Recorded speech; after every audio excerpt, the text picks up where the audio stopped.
Twy. How much more light can I get? Okay. Every episode is based on the lighting for Twy, by the way. Literally, just like how much sunlight can we get? Because first of all, in camera, my glitter lip is looking a little crazy, and I can see it. I don't know if you guys can all appreciate it. Nobody else is worried about it but her. But as a makeup artist, you guys are, but nobody else is. No one else is. Can you tell us glittery, or do I need to take it off? When we get to comments, we'll look in the comment section. No, can you tell us glittery, or do I need to take it off? You know I'm blind. I just see a green, like, a green neck moving at me. I can tell it's glittery when I look at you. I think you can tell it's sparkly. Okay. It matches your, from here, because I'm blind, so the blind audience. You know what I'm always worried about? It matches your dress. Thank you. That was kind of the goal. But you know what I'm always worried about? I'm worried about looking like a dark-skinned clown. Why? Because, like, I know that I have a lot of makeup confidence. Go, girl, go. But, like, every now and again, when I wear bright colors on my lips, I do get a little self-conscious. And this is looking like lime green in the camera. And I just want to make sure everybody knows, like, it's glitter. I know it's a thing, but, like, I was gonna let her say I don't look when like she a dark starts obsessing over lighting, I'm like, it's important. She's gorgeous, but literally the sun moves all day long and lighting moves in every fraction. Twy is trying to catch the best light. And I'm like, you're only beautiful. Because if I'm not lit well, I will look fucking shrouded in darkness. Like right now we have overhead lighting and we have a ring light. But like, look, if I didn't have these lights, just gonna be shrouded. And then this looks crazy without the lights. You see that? I don't think it looks crazy without the lights. You think it looks alright? I actually do. I mean, I almost, because I feel like I can see more of the makeup without all the lighting on it. Maybe. Like, here's the thing. I know what she's saying because when you have this, like, your self perspective of yourself, I mean, you see I'm going to try to see if I can, like, bounce this light off the wall. On this, but from a media standpoint, when I say no one cares, like, as long as you can see your features and your face and the main points, like, okay. No. I'm going to stop. Welcome to One Conversation. I'm Twanisha, also known as the Neon Demon. And I feel like I haven't privied you all to this side yet. You know, I got on a wig and shit, glitter lips, this is the face eyelashes. The alter ego. I don't have my nails on because I'm scared. I had custom nails made for me, and like I put a set on and they were too small, which I didn't even know was a thing that could happen. And like I thought they were gonna like stretch. I was like, oh, you know, once I press them on, you know, they'll just spread a little because my nail beds are really wide. They did not spread. They didn't spread. They just squeezed my fingers like they were in little vice grips.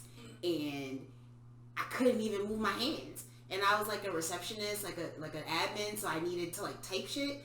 And every key strike, I was just like, I gotta get these off my hands. Like I text Rose in a panic. Like, I could sense the urgency in her text. You know, I did forget was an ashtray. That is what I totally loved. I'll go get it because, but I can hear the strain in her text of like, I need to get these nails off. Like it wasn't like an ordinary like, oh, I have a run in my stocking. Oh, my nails off. It was like, oh my god, like I have to go to the emergency room because my nails are killing me. But her other friend, okay, she's got another friend who we look similar. I'm going to say this now because I used to always say I look like the Walmart version of her other friend.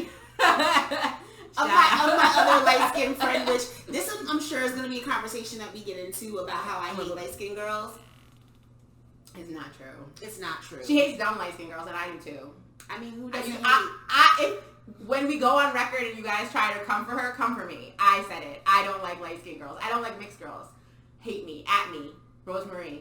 Project Chicago Island. At her. Because I have enough drama on my own when I say I don't identify with certain people as black women. Like, you can be mad about it, but it's a fact. Or whatever. I feel like I'm kind of like giving... I know. I feel like I'm giving my greed girl today. Like... We're hair twins a little bit. But, so as a neon demon, like, this is something that, and I think we've never talked about this on camera anyway, was that when I first got to know Twy, I was always like, you know, the girl with the blue lips. That's like That's me. I wear a lot of blue lipstick. And purple. And pink. And green. Like, all the colors of the rainbow. Like, I'm like a neon rainbow fever dream. And I didn't really get it. It wasn't my thing, but I don't really care. If it's not my thing, I move on. I'm like, all right, cool, whatever. And I like didn't ask any more questions about it. She never tried to put blue lips on me whenever she did my makeup, so I was like, whatever. Like, it never, but it bothers women. I didn't realize that it bothers women how her doing colorful makeup is like offensive. It bothers people, but it does bother women that how can I put this? Like, that I'm willing to be so blatantly different and do my own thing. Because, I mean, I talk to Rose about this a lot, but I would say to her, like, that was a thing where makeup is really being respected as an art, and really people are, like, wanting to see the work. Like, before, the makeup work was very much to be done and not seen. It was all supposed to be seamless. It was all supposed to be very much like, oh, just enhance, you know, just, but this is not, like, this is an enhancement. This is, like, obviously, I want you to see that I have on glitter lips. Like, obviously, I want you to see I have green hair. And it wasn't always that way. Like, when I first got into makeup, I was always like this. Like, I always like bright colors, my thing. And there was always a lot of, like, oh, dark-skinned girls and black girls, they shouldn't do that. And I would just be like, but it looks good as fuck on me, so, like, why? And here's the thing about that I noticed, and I just, as an outsider, I think that there is something to be said for black women as a collective when we're always, as a culture, saying, like, don't stand out too much. Like, you don't, and this is what I understand from my perspective of being biracial and being told, like, that's not a black thing, that's not a white thing, that's not a this thing, like that. Like, I was always like, why do I have to, like, fit in these boxes of these things? Like, you're trying to make me figure out, like, oh, this isn't black enough or this isn't white enough. And so when she says things like that, I totally understand, because there is this thing of, like, black women are just supposed to be, you know, you don't want to be the loud black woman, and if you try to stand out in any way, then you are trying to cause a scene or get some attention. And I don't think, I know her. You guys have seen us busted plenty of times by now. I don't know how many episodes in before we kind of look halfway human. FYI, she did not do my makeup. I did my own. Do not credit the face, because I am a mess. But but this is a statement of another side of her that she gets to express, and I'm for it. I grew up with a mom who dressed a lot like this, and I hated her for that, because it wasn't true to who she was. And I think it's ironic that I'm really good friends with someone who goes out of the house and takes 4 hours to get ready, and it's who she is. Like, I'm never like, that's not who she is. That's who she is. It's not putting on airs or anything. Like, I'll literally go to the bank. Like, I'm not going anywhere today. Like, I just told Rose, if we're gonna record today, maybe I should do my makeup and look like a person, because I haven't done it yet. But also, she does social media too. Like, you do TikToks and all that stuff. Yeah, I made a bunch of TikToks and stuff. Like, so that's part of her business, is to do that. In my mind, when Rose talks about her mom, like, I'm like, okay, the scene queen. Yeah. No, she was like, and so I hate scenes. I hate drama. And it's so funny, because that's another thing. Like, as you know, growing up as a black woman, it was like, I don't want to make a scene. I don't want to be the loud black woman, because everybody already thinks I am. I'm half Italian and I'm fucking loud. So it's just a thing anyway. So, but I wasn't going to be I'm going to make a scene. So I understand, like, I would never have the courage. Like, I just got the courage to lose enough weight so people could see what the hell I look like. I would never have enough courage to dress a way that would make, you know, me get attention. Like, I'm just now coming to terms with the fact that the way that I look and am shaped gets me attention, even if I don't totally dazzle the whole thing. So, like, I think it's so courageous that she's able to do that. Like, I'm still not there. Like, I still struggle with, like, going outside without, like, my sleeves open. So, like, going out with, like, a neon and look at me, anything would be, like, not the move. And the funniest thing is that I hate strangers and I hate small talk. and I don't want people to talk to me. But I will go outside like this. I feel like that's what I'm there for. And my outfits, this is tame. So it's just like, you know. How do you, and I feel like that's the artist thing. Like, how do you be an extrovert, introvert? Right. Because I love colors. I just like to have fun and be colorful. And they really draw my eye. Like, I just even like to just look at colors. And if you see my artwork, it's colorful and bright. And I'm like, yeah. And I want you to admire that. And I want you to enjoy the display. But I don't want you to talk to me. Yeah. Don't talk to me. Which you can't do because everything about her is engaging. Like, from every perspective. Even if you're not an artistic person, like, it's, you know, like the way the kids are honest, they're going to come up and talk to you.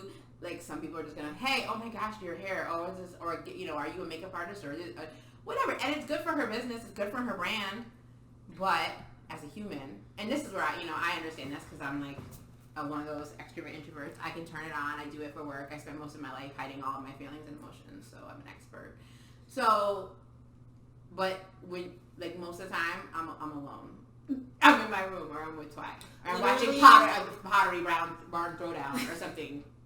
Literally, both of us are just, like, we can do it.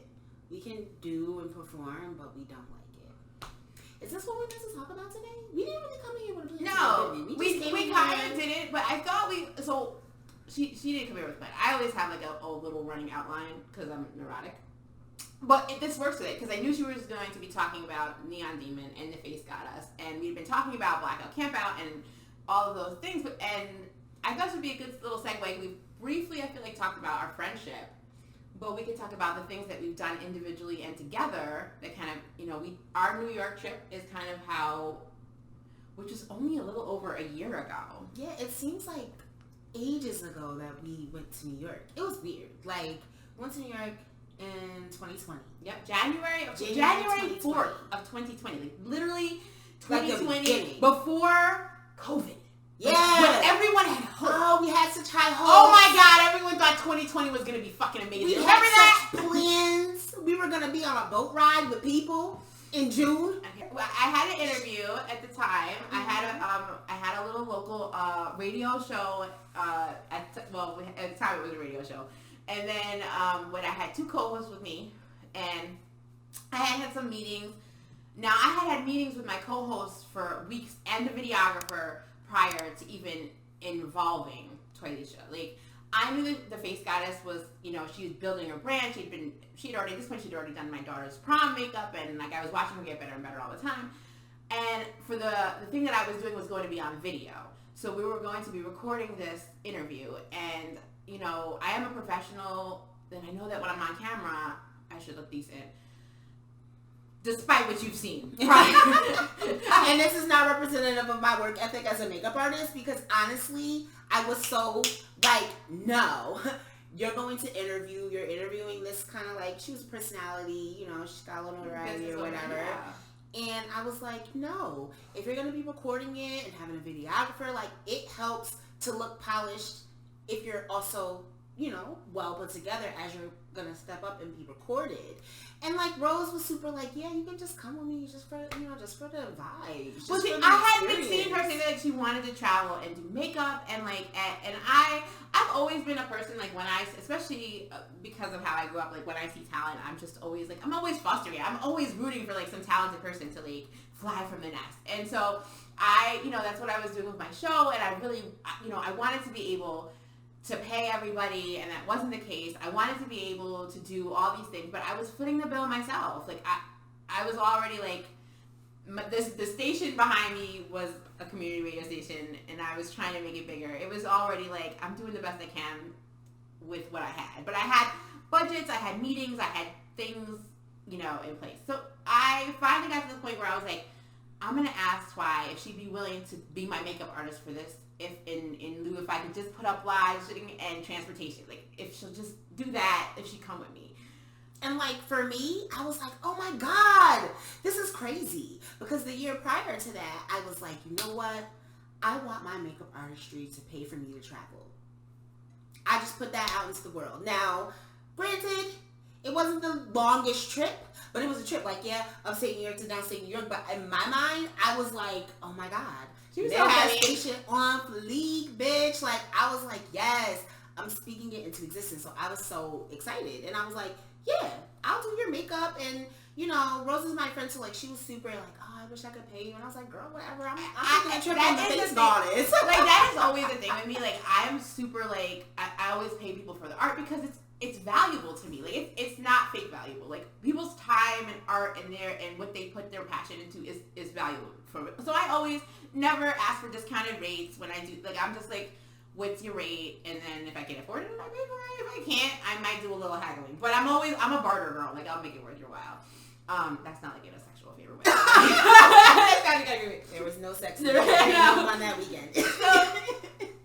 So she was like, yeah, I'll do it. And now mind you, I didn't even bring it to her until me and my two other guy co-hosts, we'll call them M and C. You should call them Nig and Oh God. And then, you know,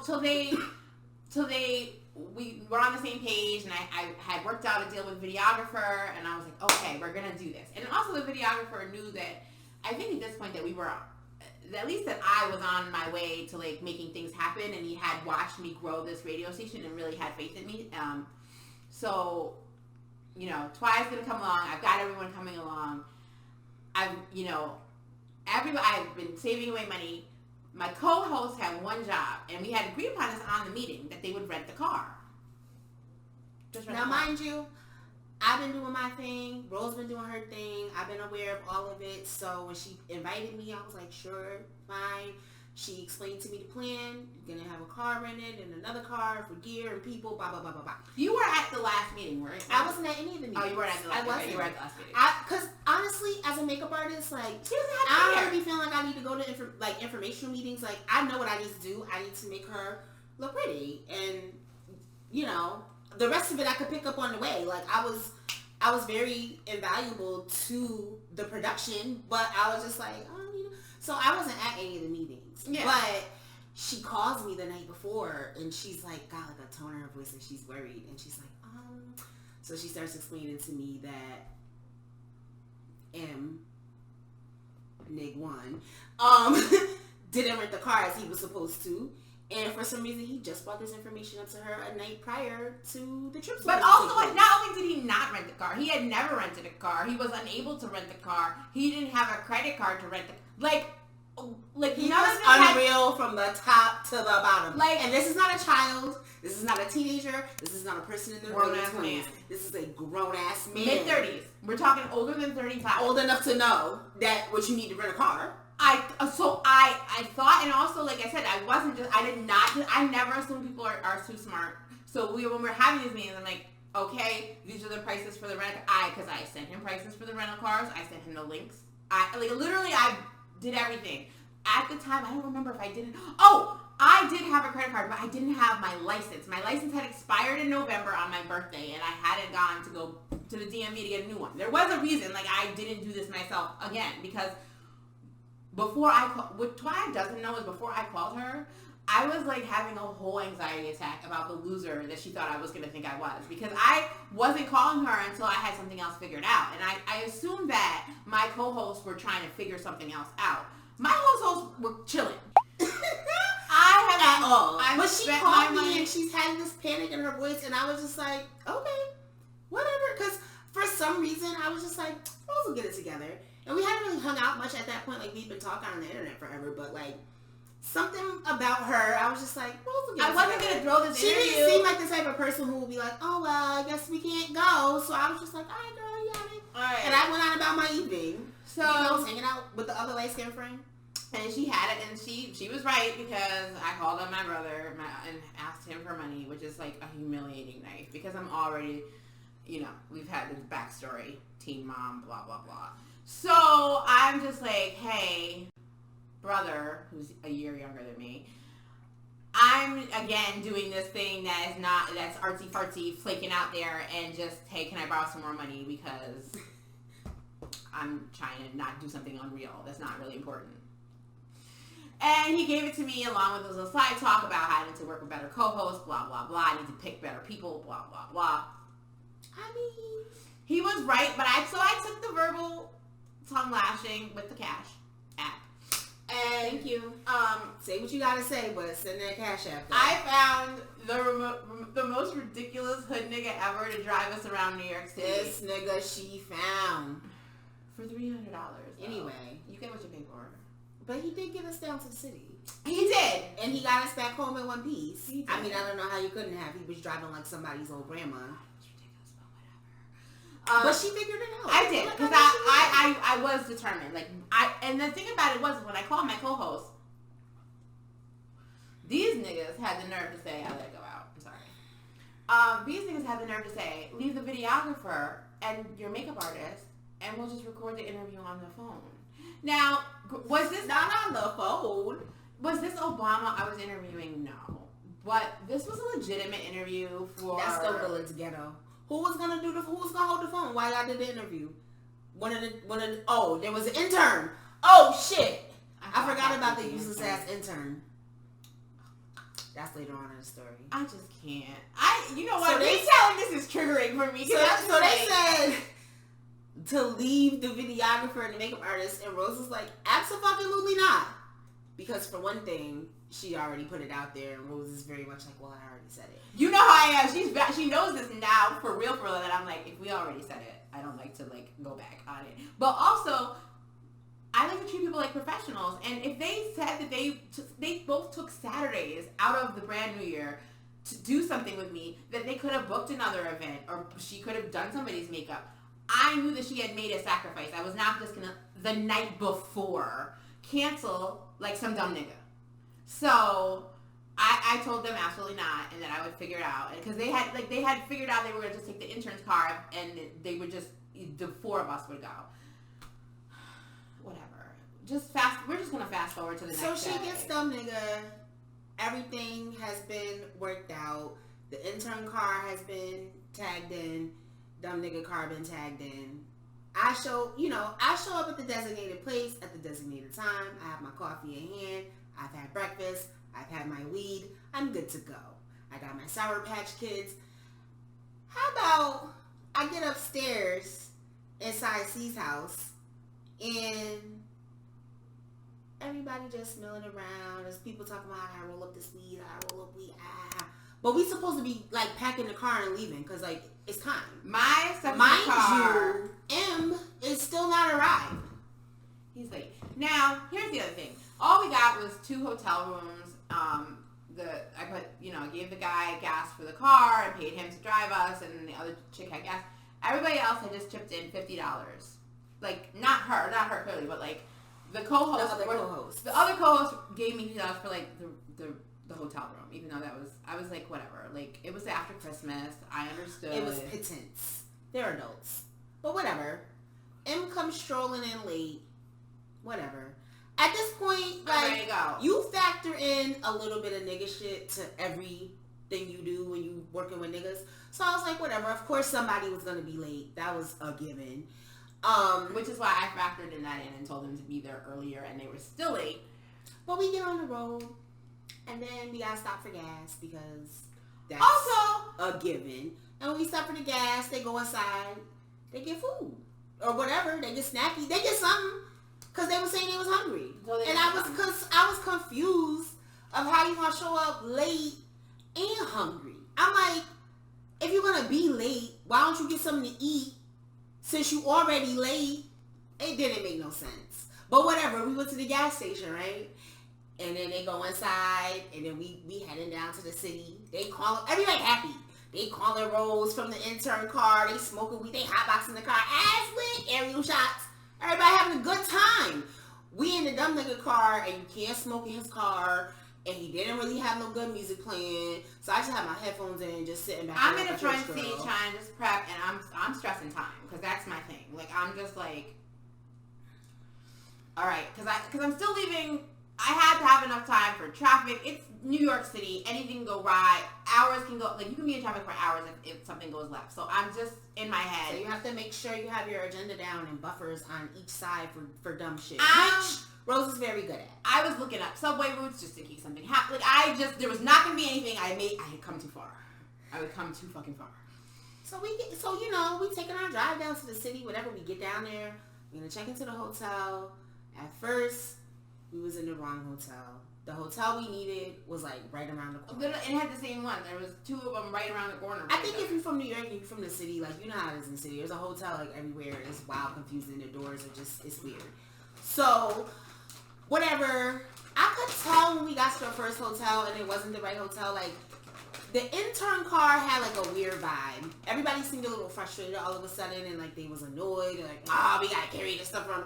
Because everyone was like trying, we could drive, and I was like, literally, we could just walk. It's like down the street, and I'm not trying to go around the block. It was just silliness. Adults. These are adults. Like, and the complaints they're having, like, these are my co-hosts, and I was just like, we talked about this, like, this is an opportunity for us to network and make other. I don't know what happened.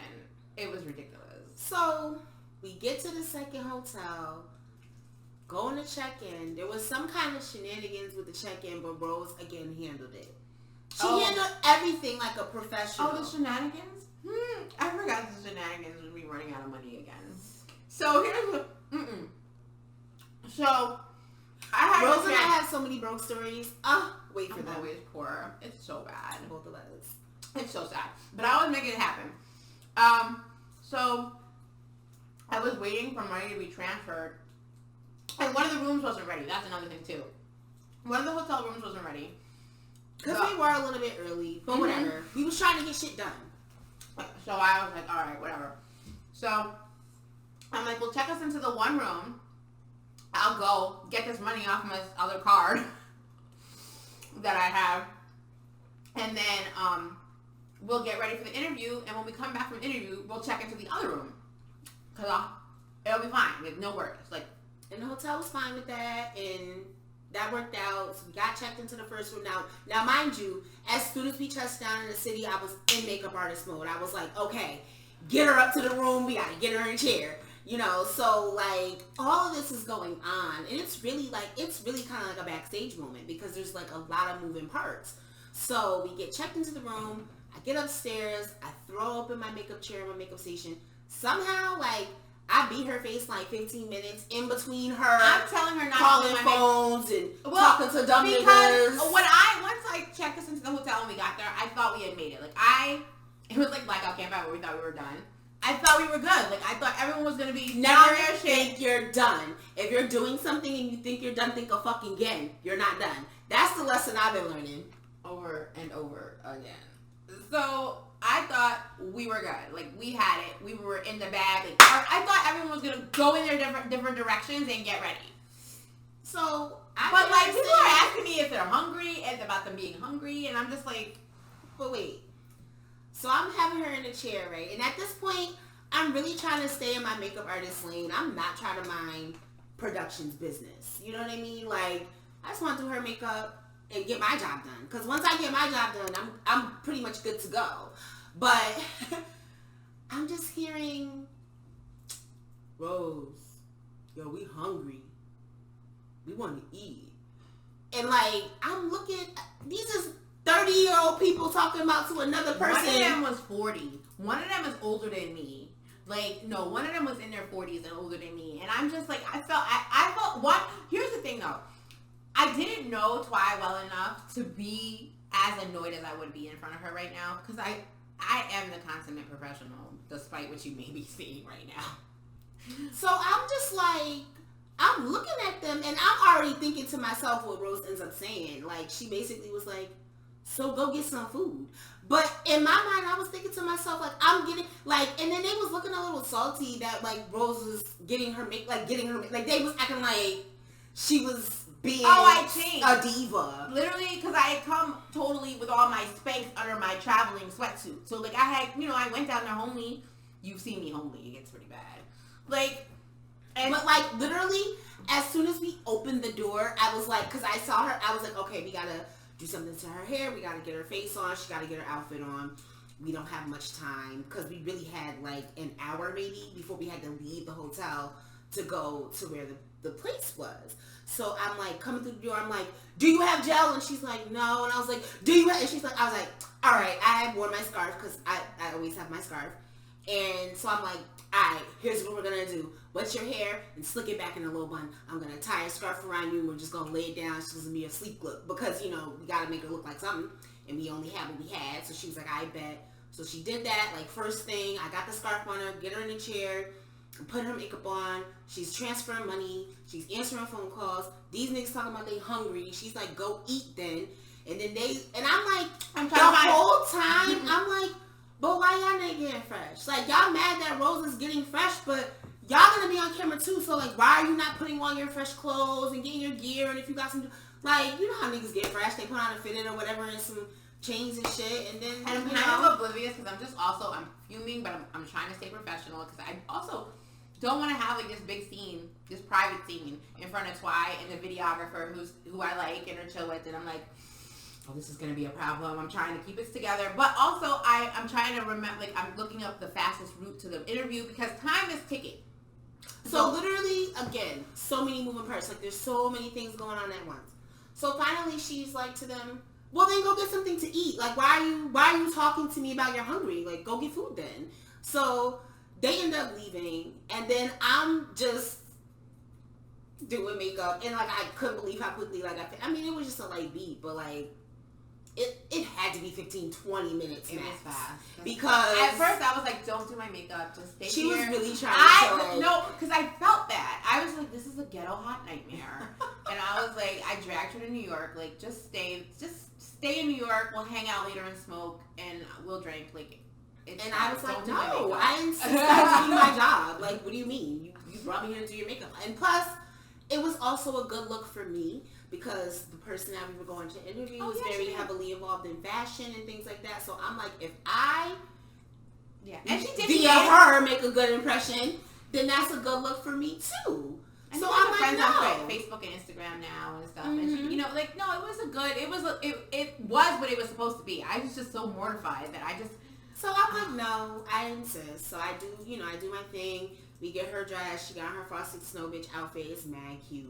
Oh, she looks really super cute. Yeah, I'll put a picture of how fucking cute she was because it came together. I was like, oh my god, it came together because there was a lot of fuck shit going on. And but after they left the room, I felt like things was going a lot smoother.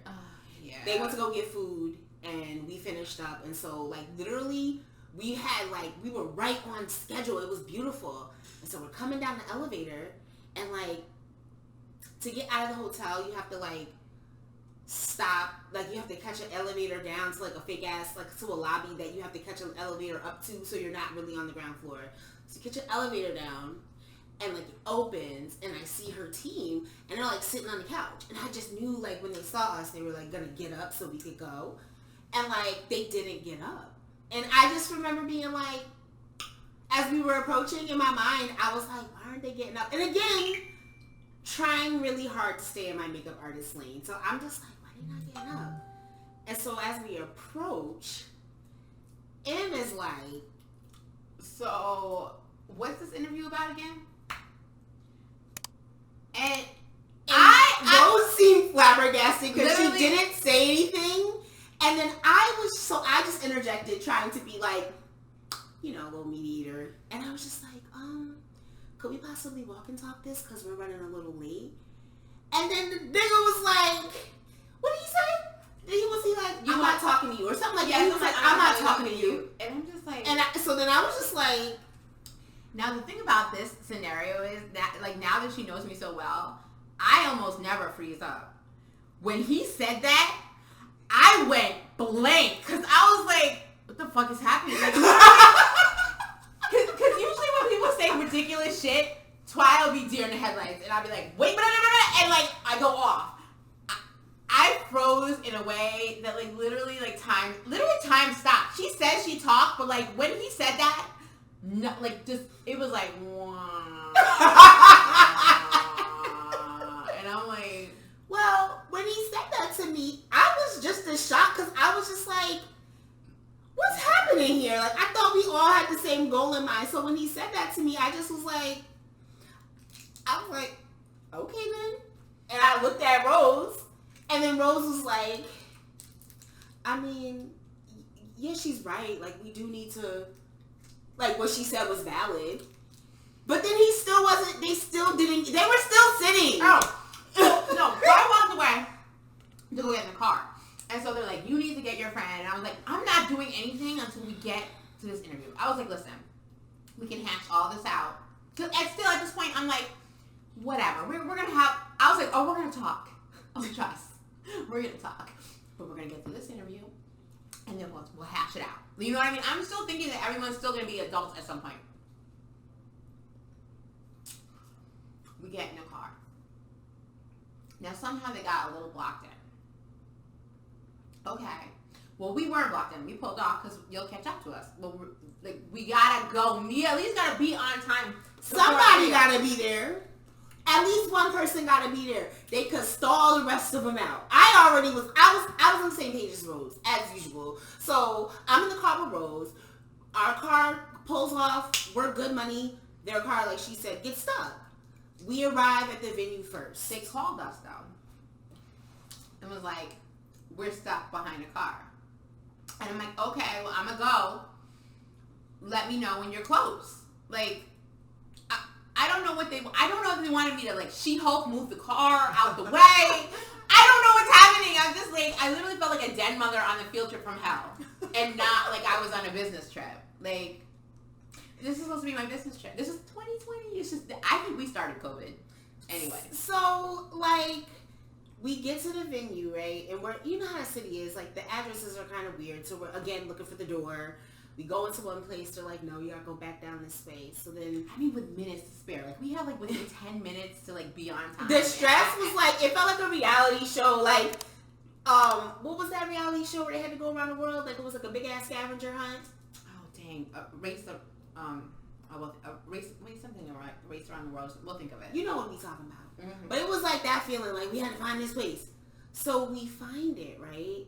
And, like, we go in and, like, I look up and I see the big ass fucking you know the logo, the Scholastic logo. It was in huge letters and I lost my cool. I was trying to be so professional, but I was like, oh my god, happy. She was so happy. Like this whole trip, I swear, I have like a PTSD version of it because it's all very hazy because it's just I was so stressed out about everything that was happening. But I just remember like glimpses of her being in all her fucking glory. And like somehow that honestly she salvaged the whole trip because like when she talks about it in the most loving way and like nostalgically. Listen, and like I was like, so I'm like, oh my god. We're in the Scholastic. I'm all excited, and the people at the front desk, they probably are used to the separate reaction. So they're like, look over there. And so I look, and I'm like, is that the Magic School Bus? And they're like, yeah. And I'm like, oh my god. Like, the whole building is just littered with Easter eggs from, like, your fucking Scholastic Book Fair elementary school wet dream. Like, it was just like, so I'm trying to be cool and get like we're trying to get the information of where we need to meet Shorty, and I'm like, but every corner I turn, it's like Clifford the Big Red Dog, it's like Captain Underpants, it's Harry Potter, it's just everything, and I'm like, oh my god, this place is awesome. So she's having the best time of her life. I'm just stressed out trying to get because I'm just like I need to sign into security, I need to get this building, I need to get up this fucking. Get this up. The elevator was moving slow. Everything was moving in slow motion to me because I was just like, I need to be on time. At this point, we got to the building on time, but like I didn't meet the person. Like it was like 2 minutes, so we were close, and she was cool. Yeah, so but she did say something. And she did. You know, but as a New Yorker, like I respected her for it because you don't waste my time and you don't tell me about fucking parking. You're a businesswoman. Be a fucking businesswoman. We're going to always use that footage, by the way. There's footage of me flipping out about that because that's like my other logo. Be a fucking business person. So anyway. But we get there and we, you know, Rose does her charismatic thing. She's on and Shorty's makeup artist is there. So I'm like doing my makeup artist networky thing. And mind you, her co-hosts are where? They're still not there. They're still looking for parking. Now they had drove around at one point and said we like saw each other and they were like, we found a spot. Oh no, we didn't find a spot. We had the logo drop us off. Yeah. So he just went away. He went away. But so I was like, well, find a spot or like. And then I was like, why don't they just have intern Shorty? Like, why don't they have themselves unload the gear, get it up here, have intern Shorty go find somewhere to park the car. Rose believes. She's like, yeah, that's a good idea. Rose says that to them. Intern Shorty talking about, I'm scared to drive in New York City. Oh, why is you here? Then I was like, okay, unload the gear. One of y'all come upstairs. One of y'all go with the intern Shorty to find the parking spot and then come back. And then intern Shorty gonna be like, I'm scared to sit in the car by myself. Ho, why is you here? Useless as fuck. I was getting, and I'm, again, trying to stay in my makeup artist lane, but everything that was coming back, like the messages that were coming back, I was like, ridiculous. And I thought y'all wanted this. Like, why I want this more than you when I'm the makeup artist? I'm not even an entertainer. I'm not trying to have this ghetto ass scene because I want to go off. Oh my God, you know I wanted to go off. Wait, so then at one point, one of the co-hosts finally arrives. He comes upstairs. And I walked away because it just felt stupid. So I went to go talk to the other makeup artist and mind my makeup artist business. So here's the thing. My C comes upstairs and I'm like, oh my God, okay. Because they're like still setting up, like, you know, my videographer's doing the lighting thing. So I could like kind of breathe for a second and be like, all right, where's the car? Where's M? Where's the car? Where's the stuff? Where's the stuff? Where are you? Like, what's going on? Let me get an update. Let me tell me something good.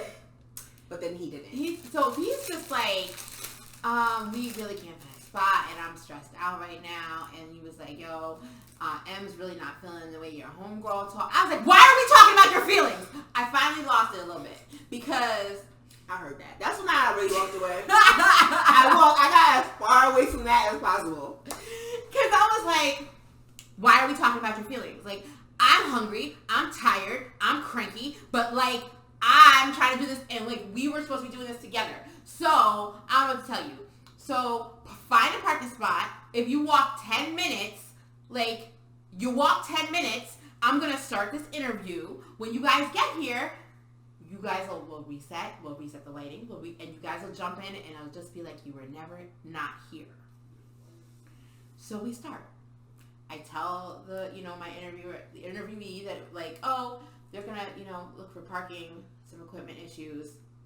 We're gonna get started, and I get started. But I get started, and the whole time, I'm looking at the door, like, waiting for my co-host to come in. I'm also looking at the door, but I'm also still in the Scholastic building, so I'm also trying to get my selfies, like. Because I'm just like, I don't know what's going on with Nig and but I did my job. Shorty on camera looking good, okay? So I'm like taking pictures with Clifford the big red dog, and the whole time I'm like, where are they though? Well, we finally take a break to like reset, and so at this point, she was kind enough. I had asked her, because she's in the fashion industry, to do a segment in my documentary. Project Really Violet at the bottom. And she was gracious enough to do it. So I was like, well, we can do some body image talk while I check my phone, you powder your nose, get some water, whatever. Because she was like a taller woman, and I think she used to be a bit more heavyset. A little bit. And she played ball. So there was like, there's a stigma to being anything as a woman. Like, if you short, you tall, you fat, you skinny, there's always somebody with a problem with it. But it's well known, like, being a tall woman, that's something that society really kind of, especially a tall black woman. Yeah. You see how they talk about Meg? She's as feminine as they come. It's really she advanced and she's tall. It's really it's annoying. It drives me crazy. Stop it. Full stop. You guys have to cut it out. But so we talk. So in the meantime, she goes to go to the bathroom, and I go to check my fucking phone because I'm like, the message on my phone was we went back to the hotel. They had a key to the hotel room, so I'm like, you know what, whatever. Like, and the thing about it was we had an interview the next day too with another person. So I was like, all right, well, this will just be my interview. Maybe we'll make this like the 518 spotlight thing I was doing at the time. We'll make this a segment, and okay, like, whatever. Like, at this point, I feel like, you gotta move on. Show must go on. Them niggas, they and come, also, they 45 minutes. We weren't, it was whatever. Now, the thing, this is why I'm so glad I came, because like I said, have a very hazy recollection of that day, because I was so stressed. I was in full anxiety mode. And before Zoloft, by the way. So, before that. So, I thought the woman, she hated me, because I don't even remember talking to her. I was just like, oh my God, she kill these niggas. I was thieving in my head. No, she was doing such a good job. And Shorty was like, she wanted to go shopping with us after the interviews concluded. She's like, oh, why don't we go over, why don't you come over with me to Eloquy. Shout out to Eloquy. They were very good to us in TMB. She was the stylist there. She was really good to us. She's as well. a real. We both left with some fly frocks. That was actually my first time shopping, and I have that montage footage. But that was my first time shopping since in a store since losing like over 100 pounds. Like I hadn't been in a store, so that was actually like a surprise, fun thing. But mind you, like there's still shenanigans going on with her co-host, so she's not really able to like fully immerse and enjoy the experience. Now me, like I said, I had did my job, so I was like having a good old time. And I'm shopping at a little cute store in the city, and Shorty wanted to she was like, oh, there's a party tonight. She wanted to go to dinner with us and take us to some party later. And Rose was like, oh, I don't know. I'm like, she did not want to stop hanging out with you. Like she was like, come everywhere with me now. Also, I had like $11 in the bank. I'm not joking. I was stressed the fuck out because I was like, I had all my money.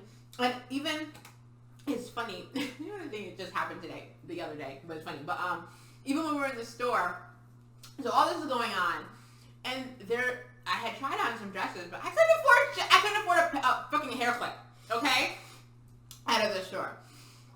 I had to still put gas in the car to get back. I was beyond, like, whatever. I'm trying on all those beautiful clothes that I can't have near piece of, okay? And so in the midst of my fashion montage, every girl wants to have. She tries on this beautiful red dress, of which I'll have to put a picture in of her in the red dress. So she went from like Frosty Snow Bitch to like sexy Miss Claus. It was cute. Anyway, she has this beautiful red dress on, and like it was fitting her just right. She was a little bit heavier back in January 2020, so she's even smaller now. But it was like, I was like, "Ooh, girl, that looks really good on you." It was the first time I felt good too, because it's like I said. I had less skin back then. I was, like I said, I was heavier, but I hadn't had an opportunity to really put anything on because I had just been mostly running and working out, and I hadn't been. I hadn't performed in a while. I was busy I was doing radio. Who the fuck needs to see you in the radio? So I was really into this. I'm in this beautiful, which is every girl wants to have a changing room scene. It's in every fucking movie. It was cute. I waited my whole life for a fucking changing room scene, and I'm finally getting it. I look at my fucking phone. These niggas. We left. We went back. We're on the highway. We'll talk. Yo. When she told me that, if you could have took a picture, like, I'm thinking to myself, these men, I don't know if they ever met Tony before, the videographer. I don't know if they ever met the videographer before. They certainly never met me before. And I'm thinking to myself, like, y'all just left her down in the city? Like, y'all just left her? Now, we're still with the client, the interviewee. So, but that's the moment I really cracked, because she heard me, because I was like, they left! Because I was reading, like, when you have a surprise moment. And so she had known that things were awry, clearly. And so I was like, oh, they left. And so, at first I was just like, I was just processing, because I was like, they left me. Like, they left me in New York City. Like, these are my co-hosts. And again, Twine and I were internet buddies, and I hung out, but like, I didn't know her well enough to be like, because I was wanting to be like, these motherfuckers. Like, I just was so mad, but I was like, they left. They left me. They left me with $11 in New York City after I spent all my money so we could do this thing, so that we could make it in the industry. They left me. And I'm sitting down on the couch looking up at Rose, and I have no words of encouragement, no consolements, because I'm just like having the same thought process, like, so they just left her with some strangers, basically. Like, they don't know us, and I mean, I don't mean Rose no harm, but they don't fucking know that. Like, under the guise of, we're having a bad day. I was so dumb. Because they was hungry, and they didn't understand why Rose needed to look pretty for 2 seconds. So, in the meantime, in between time, I'm like, well, I guess I don't have to have that other second hotel room. And so I got money for this dress. So then money freed up. And she got her pretty red dress. And I got my pretty red dress that I got to perform in. And, but yeah, that was Shorty was trying to spend way more time with us. And at that point, like, we were hungry because we had not eaten all day. Like, them niggas was like, we're hungry. I don't understand people who can't get from upstate New York to downstate New York without a hunger attack. I mean, it's literally 3 hours, guys. If you can't fucking manage for 3 hours as an adult, I don't know what to tell you. But here's the thing. I kept trying to force. I brought protein bars with me, and I just because I'm always like, if you're hungry, no one wanted these fucking protein bars. Don't come in my face when you're hungry. She's like, I have a protein bar, and everybody was like, nah. So Shorty was still trying to spend time with us, and we're really like at this point, we're like, okay, break. Like, we're trying to get away from her so we could go do her rat shit with our rat friends and eat and smoke and not be at work. So we let Shorty down. Dumb nigga comes back, picks us up, bring us to the hotel. And when we get in the car, Rose is like, I was like, oh, let's talk about it. And so I'm like, don't worry, when we get back to the hotel, I'm gonna roll up. We gonna talk about it. Like, I can't believe that I like. And here's the thing, because like, it's so funny because like in my head, I thought I was showing it the whole time. So when my head spun off my shoulder, like it was shocking to me that she was like, "You're still." I'm like, "Still." The whole time I was like, and it's like the whole interview, the shopping in my head, like, and like, but the only thing that like actually made me feel better was buying the dress. Like that was those only, and then not that too. We also wanted to go eat, so I got to, because I had a little money. I was like, let me go treat. I felt so bad. I was like, let me go treat them to dinner. We get back to the hotel. We do a little research. We make reservations at some cool little steak, some little place. It was good. I made them give me my deposit back on the room too. And me and Rose, we go down to walk and smoke, and like she's like so apologetic for the day, and I'm like, girl, I had a good day today. And in my mind, I was just like, yeah, them niggas was niggering, but niggas gonna nig. Like, I'm used, it's sad to say, but I'm used to a black man ruining the fucking party. Like, this was not a shock nor a surprise to me that them niggas was acting out. I was like, well, you know niggas are selfish. And they felt like you were trying to be too fucking fancy in their face, and they had a little sassy attitude about it, and they left. And good fucking riddance. But like, I was like, look, I don't want to let them ruin my day. I was at the fucking Scholastic building, okay? And then by the time we got done walking around and smoking, I was like, oh my God, we're at the 9/11 Memorial at the World Trade Center. And it was beautiful. And it was like kind of warm out for January. It was like 50 degrees. Yeah, we're right. It was really nice. So I was just like, I said, girl, I'm having a good day. I'm a consummate professional, and I know how to roll with the punches. I know how to be on shows. Like, I know how to... But I knew that. That's why I felt so bad. I was like, this is the most hood rat fucking... Like, I was mortified. And she was, like, so... Not only gracious about it, but, like, actually happy. Like, I didn't feel like she was just bullshitting me.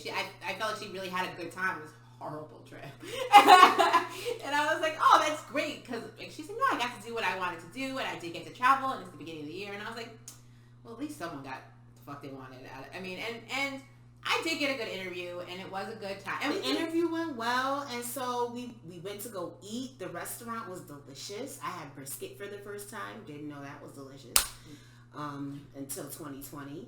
And then she has a fan friend. Oh, wait, hold on. Because while I'm at dinner, though, I did get a text from them while they were on the road asking for the $50 back.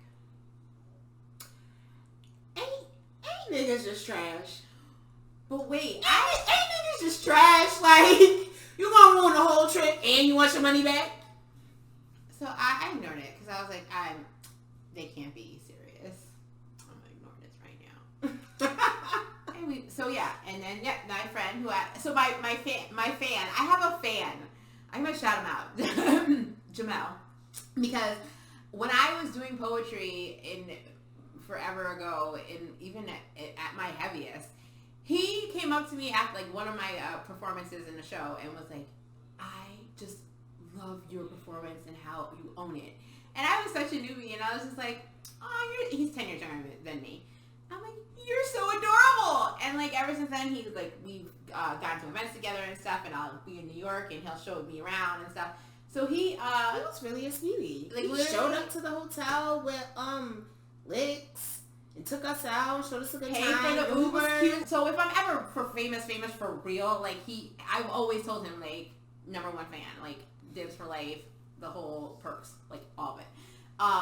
He walked me through a subway. Like one time when I was in New York, I was on the phone and he just talked me through how to get to where I was going for another interview one time. So like he's just dope. So thank you. He was a real sweetie. He took us to like a hookah place and we danced and had hookah. Little rooftop party. And then a little rooftop party. Then he took us all the way back to the hotel, walked us back. Like he was really, not a trifling ass nigga. It was like there was spectrums because the videographer was also not a trifling ass nigga. He was like a real ass nigga. You know what's funny is that Jamel kind of is by proxy an internet friend.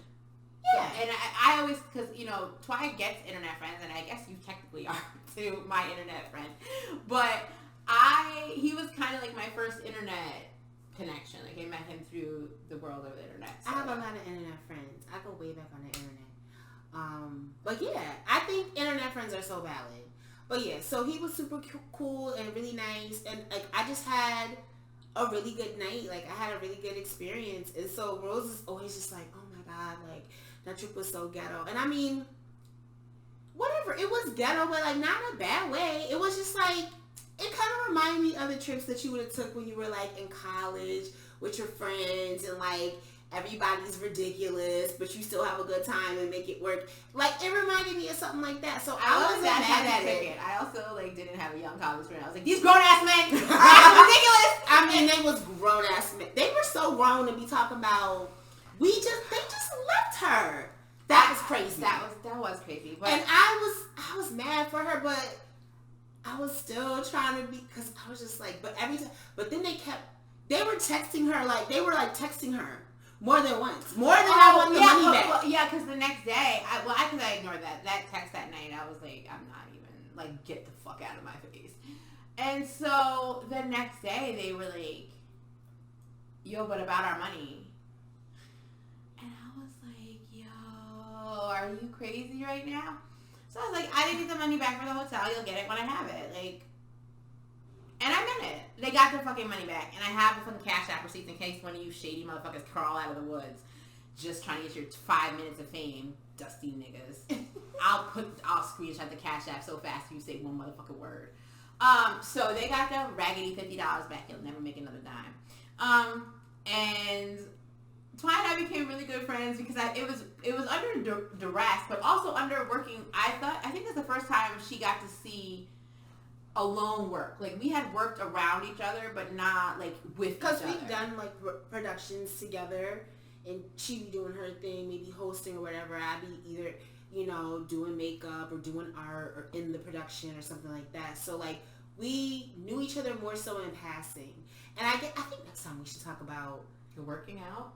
No. I'm gonna slide this in here real quick because how Rose and I first met was not online. We met in person. I was working an event in upstate New York, which I won't name. We will not name. And I was working that event as the makeup artist. And so Rose, I believe, was doing a poem at that time. Yeah, that year. Actually, I was modeling it that year. I was. She was in it. I was because I did a poem and I modeled in it, and then there was years where I just did a poem because I couldn't do all that stuff. But yeah. So the gist of that story was that I ended up doing her makeup. She was one of the girls that I got assigned to do her makeup, and she tipped me. She tipped me $10. It was like one of my first gigs as like a professional makeup artist doing a show or whatever. And I wasn't paid. I did it just to kind of, when you first start out trying to beef up your technique and resume and get things under your belt. So I just did it to A, be a part of the community, and to B, have the experience. And so she tipped me, and I was just like, wow, that's really nice, because literally in the, I want to say 7 or 8 years that I did makeup in upstate New York, whenever I did pro bono work and I did benefits and stuff like that, no one but Rose ever tipped me. Now here's the funny thing about that. I always assumed everyone tipped, but also, again, I was broke. I'm always broke. Put my Cash App underneath me. So, again, I was poor as fuck, and again, I had to call my brother and be like, hey, I'm a loser who's an adult with children who's doing something that's not really important, and I need money to tip the makeup artist for this thing. It's really stupid, because I'm going to read poem in front of people because I'm fat. And literally, like, for me, it was a $10 tip. It wasn't like she tipped me $100.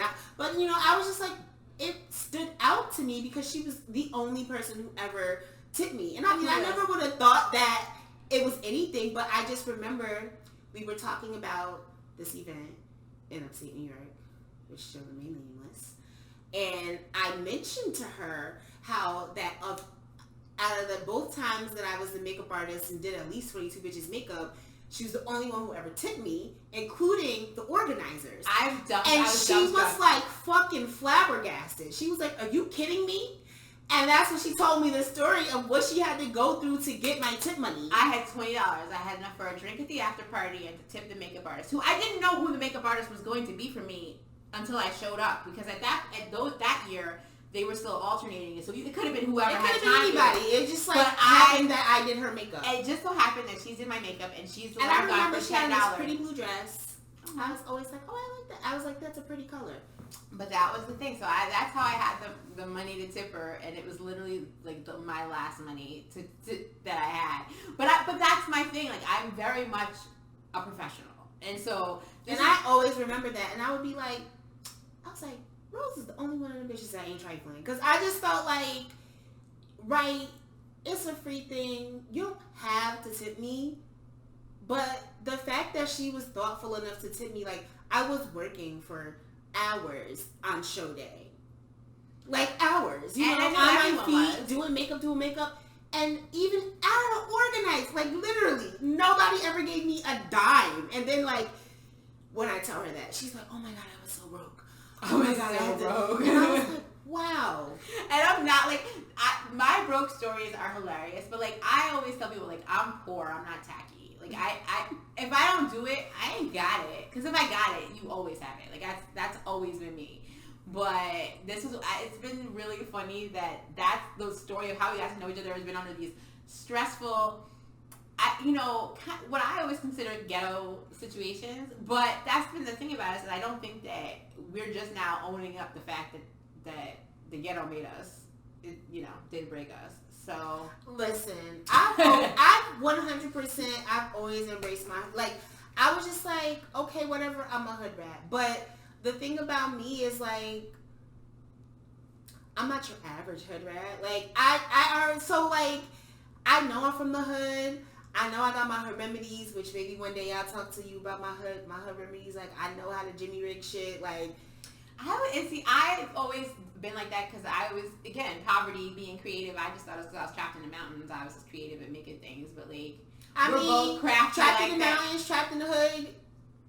Trapped. It's the same thing. Like, you still poor. You still gotta make it do what it do with what you have. And so, it's funny because Rose and I are both like, we cannot be cold. And like, because there was a time in my life where my adults were failing me and failing to keep me warm, like being cold is a trigger. Like, I didn't realize for years why I would be fucking like viscerally mad if I had to be cold. Like if I had to walk somewhere in the winter, I would be like, my teeth clenched, just angry. And I was like, yo, why am my body so, like, why am I so mad about this?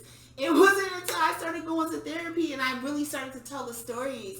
And I was like, damn, niggas really wasn't keeping me warm when I was little. Like, they were just having me out here in the cold, and now I cannot be cold. But because of that, like, I'm very adept at, like, climate control, like, without your normal, like, I'm like, well, whatever. The heat don't work, we'll figure it. Oh, it's hot. I know how to get the air. Like, I'm just always just, like, MacGyvering away. That was literally shit that was going on in my household. We always had, like, a room blocked off because we couldn't heat it, or we didn't have oil that, for the kerosene, or whatever, kerosene heater for the, whatever. We always didn't have some Let me know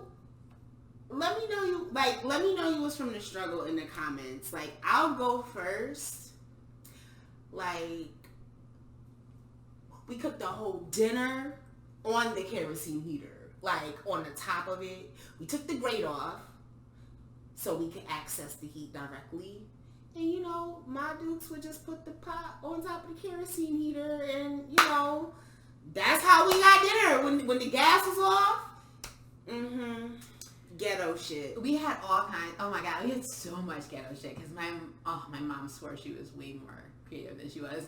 But I think one of the funnier ones, my brother bed one year was made out of a dresser. She like cut the top of the dresser off and like put a bed on top of it. It was very unsafe.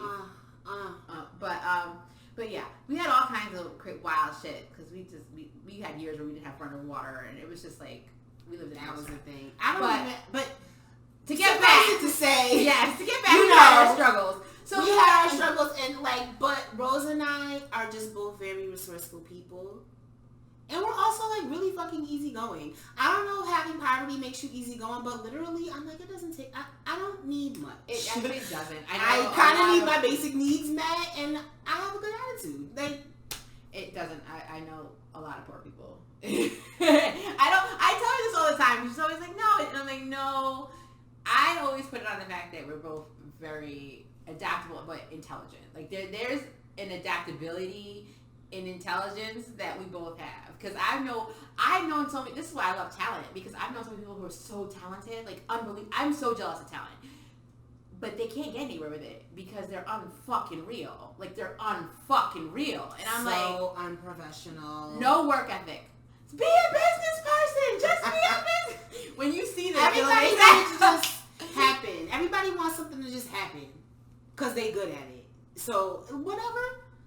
I'm fucking amazing at almost everything I do, but I don't expect people to care just because I can do it. That's not how this works. Like, you have to put in the work, and you have to keep doing it and keep doing it and keep, like, you have to keep being great consistently before people can, and that's, I mean, that could wear you down. Sometimes, you know, I'll be making my TikToks and they be getting like 7 views, and I just be like, I put 7 hours into that, but whatever.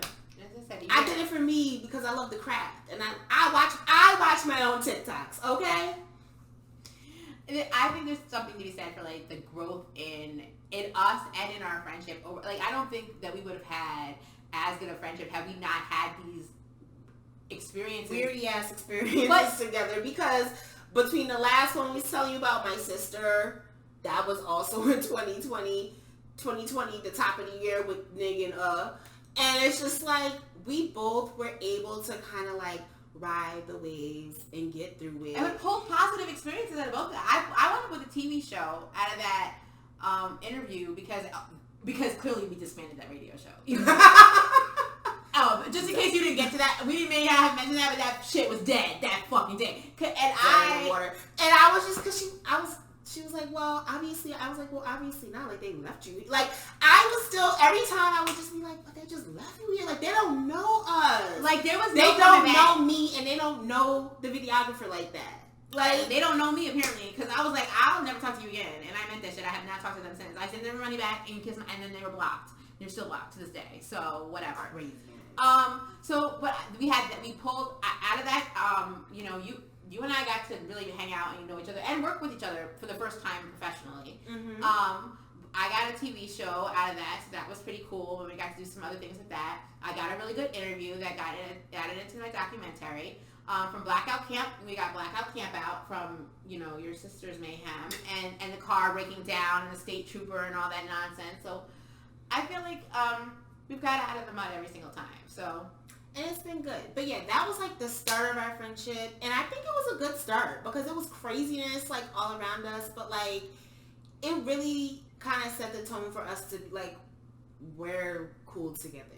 Like after we did Blackout Camp Out, my other light-skinned friend was like, so girl, what's tea? Like, was everything cool with you and Rose? And I was like, no, yeah. Like honestly, super easy to work with. Like there was some other people that I worked with at home and I was just like, I had to call my therapist one time. I was just like, I'm about to go off on Shorty. Like, she bringing it out of me. But like, I'm was so easy to work with Rose. Not a diva. That's the thing. I swear, because I know I've gotten attitude from women who they think I'm a diva because I'm professional. I'm a pariah when it comes to like being a certain way. But that has nothing to do with diva status. I just like things to be good. And so... And I think we both be on the same page with the things that, like, she wants to succeed in what she's doing. I want to succeed in what I'm doing. And we're both willing to do the work that we need to do to make a thing happen. And so I think that's why we're able to be such good friends and we're able to work together and live. Like, we spend a lot of time together and... That's hard. Like, you know what I mean? Whole marriages fail. Like, you would think spending this much time together, like, maybe we would argue or maybe we would... But we really don't. Like... I think we really know each other. But the key part of this is that we know ourselves. Like, we took the time to really know ourselves, to know the kind of people we could live with, the things that we could tolerate. And I also know, like, 100% if she's having a mood or a moment, like, I don't fuck with her. Like, I'm like, it'll... And she knows it'll pass, and I'll be like, and same. I was having a mood, and then she'll be like, I know. And then we just move on. Like, but both of us are not the type of person to, like, involve other people in our moods. Like, we will both totally be like, I need to be with me for a moment. You be over there, I'll be over here. So that you can process it. And then and then it's fine. All that good therapy money going to work. Yes. Yeah. They making their money. Yes. They making their money. But no, so it's been good, right? I think so. So I know that she said we didn't come in here with a plan, but once she said she was doing her makeup, I had a plan for what we were going to talk about in this episode. So this is why we work well together. Because I was like, because she's gorgeous, but we can't talk about it the whole time. But I love that we met doing the things that we like to do. And we've continued to not only do them, but grow doing them together. And we've pushed it into living together and both pursuing our individual dreams. We are not a couple. And we're not a couple. Like, we are looking for... Apply. Nigga. Not niggas, but like real ass men. Please no trifling niggas apply. Mm-hmm. We've had our fill, okay? We've had our fill of trifling niggas. I think I filled my trifling nigga quota. What about you? Oh, absolutely. We're all full up. So, real ass men, please do apply. Everybody else, but yeah. If it's my cat man, that's who I want. He needs to apply. But I can't wait to get to these. So yeah, I'm obsessed with the face goddess and the neon demon, and yes, we do go out like this. She goes out in full regalia because I just feel like I've always felt like this. I'm like, I'm my best calling card. You know, I practice on my face the most. I have the most access to me, and so if I'm gonna step out or go to an event or be at my own events, even when I go like to sell my art, I dress like this because I'm making a statement. Like I'm stepping out and saying like, hey, I'm the neon demon. You know what I mean? I'm the face goddess. And like I said, I don't like people talking to me, but it does draw in attention to me.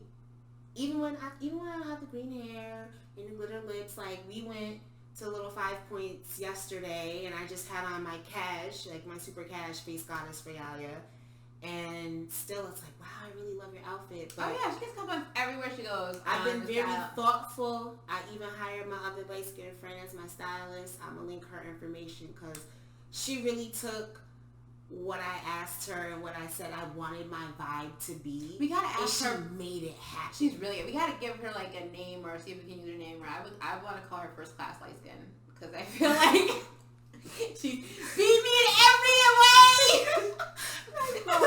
my other light skinned friend. It's crazy. crazy. My light-skinned family member feels like I don't like light-skinned women, and I just be looking at her like, sis, it's not light-skinned women, it's you. Ridiculous. Like, it's you acting foolish all the time that I don't like. There's a lot of light-skinned women who act foolish, and I will get into and that. they be acting deaf, dumb, and blind about why things be happening, and I be like, sis, I'm not the one. Like, I'm not gonna sit here and play deaf, dumb, and blind with you.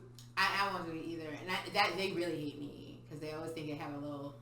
I'm like, you don't know how many light skinned people that slid in my inbox talking about what's your problem with light skinned people, and I be like, only that y'all act like this, only that y'all act like it's like white people acting like they don't understand why they might get spoken about the way they get spoken about, and you just be like, what do you not among the world?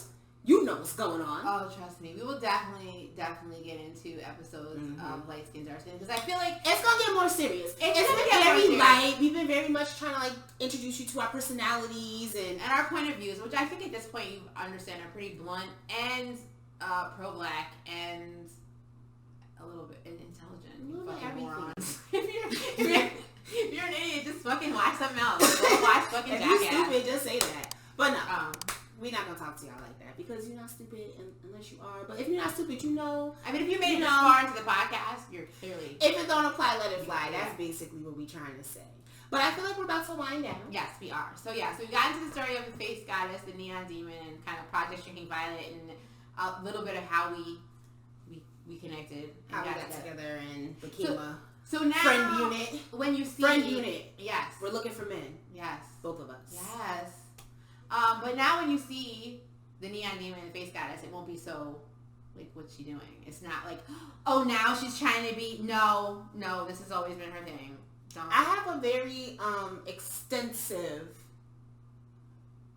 digital footprint. Yeah. So the receipts are there on me. I very rarely delete things unless they're like ignorant. Like, you know, I have to clean up my on this day because, you know, I was young and dumb like everybody else, but I don't need them problems. I don't want to get canceled. So when that real shit comes up, I delete it. But the pictures I leave because I like to see them through the years how the demon has evolved. And I, now that I'm unemployed, I'm probably gonna make her do my makeup at least once because I'm home. I should, because I'm definitely about to make her make some more pesto. Oh my God. We gotta go to the grocery store. Okay, so we're gonna wrap up, but also really quickly, today is my last day of being a government flunky. Yes. I am officially an unemployed loser. I work jobs, bitch. I am a job because these regular day jobs is killing our souls. Literally killing me. Just killing me. So, you know, tell your friends, tell your family, tell your dogs and cats, play our fucking videos on loop. We need to not have to go back to real jobs. Also, we're gonna get our email up so because if you're interested in being a sponsor, she likes sour candy. Oh yes. So because you can't send these kids, you know, if these kids wanted to sponsor me,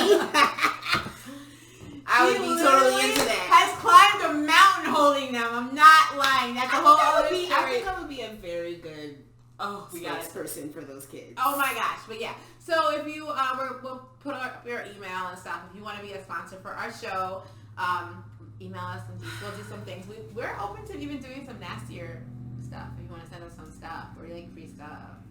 Yeah. So put up our email. I'm a heathen, so I'm always with the shits. We both Scorpios. We're both Scorpios. So yeah. So email us if you have if you have questions for us also. If you have things you want us to go over, talk about. Questions, things you want to know about I've been really trying to hit a couple topics, but we gonna be late. But we still gonna hit it because I want to talk about that Meghan Markle shit. It's gonna happen. Like I want to talk about that Kevin Samuel shit. Rose got to get a little bit more into it because she's not really as much into pop culture and social media as I am. And especially but I be picking up on the conversations that's rolling around and they be crazy as hell. And like especially because I was working so many insane hours. Like now I'll have a chance to kind of brush up what's going on in the world. But when you're working 16-hour days, I have no idea what's happening in the fucking social media world. Like I just don't. Like I'm on set or I'm doing something. So So please trust and believe. We will be hitting topics. We will be hitting hot button issues and all of that. But I definitely think we just wanted to use these first couple of episodes to I feel like our first kind of introduce you to us. And we're working through that. So we're definitely gonna start building up to our backgrounds are gonna change. We're gonna get things are gonna change. We're still coming together, but we try to make it cute as we can with what we have. But now you know when you see the face goddess that this is her thing. So it's not. I won't always be like this. As you see, this is the first time it took me like 3 hours, and then I had to do the TikToks, which took another hour. So it's like a 4. Because I'm not gonna do all this and not get the TikToks. It was like 5. She grabs it all the time. She took a nap. How's she supposed to know? I took a nap. That's why I know when I woke up. But no, I don't care. The more time, it never bothers me because I'm like, whatever, I get to sleep. Like it's fine. Like if she was getting like this to go to Walmart, I would leave her in a fucking heartbeat. I have no patience. But like, no, I'm like, whatever, I get to sleep. Let me know when it's time for me to put on my lashes. So, what do we get to? So I don't know what we'll talk about next time, but we don't know. Sometimes we never know what we're gonna talk about.